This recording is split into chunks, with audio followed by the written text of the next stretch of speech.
Hi, I'm Dr. Scott Menaker, a dentist at Smile Charlotte in Menaker Rodney Dentistry. And I'm Dr. Tricia Rodney, a dentist here at Smile Charlotte, Menaker Rodney Dentistry. The philosophy of Smile Charlotte is built upon one thing, which is the relationship that we have with our patients. Practice has been here for 27 years, and what we found over that time is that many of our patients keep coming back to us year after year after year. We do provide great care, but it's about the relationship that we build with them. We've had some numerous celebrations, and it's funny to watch our patients fight about who's been here the longest, and trying to, I think some of them even predate me, as I bought this practice from somebody else years ago. But it's really been very neat to see as we've all gotten older together. The relationships are really just a crucial piece of what we do, and it's important to us to make sure that we solidify that with each of our patients as they come in to see us. Our office views dentistry as something that's all about the patient. We want to meet their needs, we want to provide excellent care, we want them to be comfortable. In our office you can hear smiles or you can hear laughter and see smiles all over the place, which a lot of people don't necessarily associate with dentistry, but that's sort of become our forte, is just developing those relationships while we are fixing their teeth and creating beautiful, healthy smiles. You know, I've been struck by patients badgering us over the years to kind of get with the technology and get with the real world. We've done that to help ease our communication with them, to make their lives a little bit easier. That's through the text messaging, the emails, all of those different pieces that people want versus having to wait for a phone call. Many of them don't even have home phones anymore, but we found ways to continue to make the communication with them easier for them and for us. One of the things our patients say they love the most is our monthly e-newsletter. We're emailing them during the month. They'll receive it at home or at work, depending on what they want.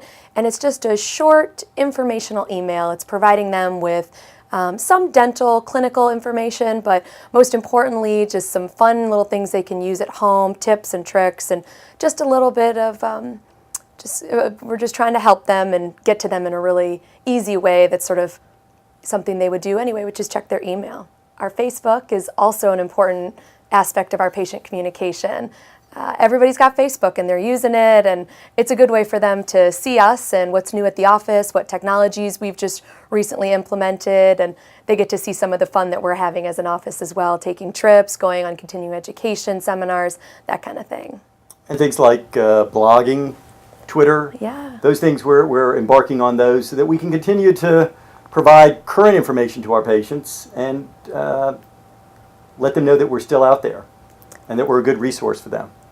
For Oral Cancer Awareness Month, we're going to do a bi-weekly blog, meaning twice a week our patients can log into the blog and take a look at what we're telling them about oral cancer, whether it be risk factors, prevention, screenings, any little tips or anything we can provide to tell them we're making sure their mouths are healthy.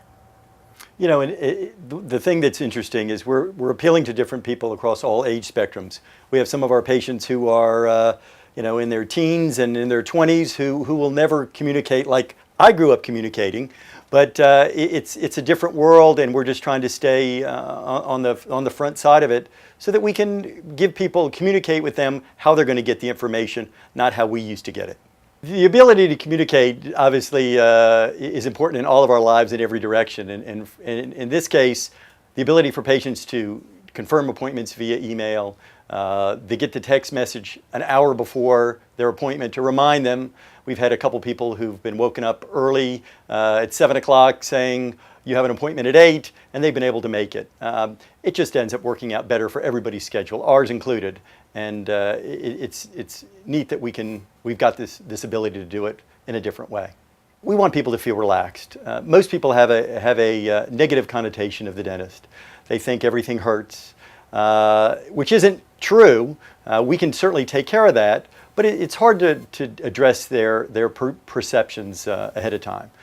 But we try to make things comfortable, do lots of different things to help that, from TVs in the treatment rooms, to blankets, to pillows, to music.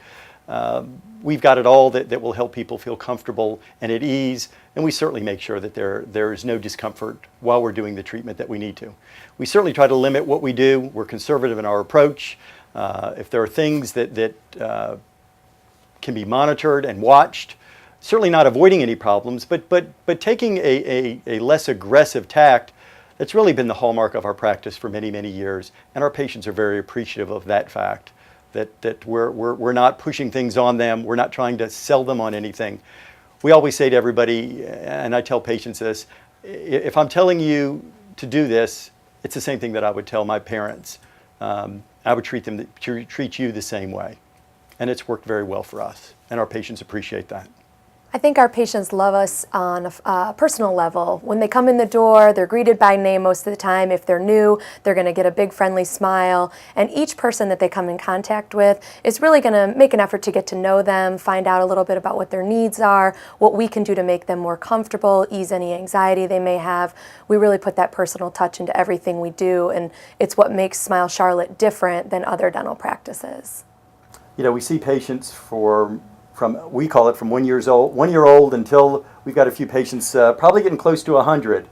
And it's been fun to see that natural progression. As I've been working for 27 years, many of the patients that I saw as kids are now coming back with their children.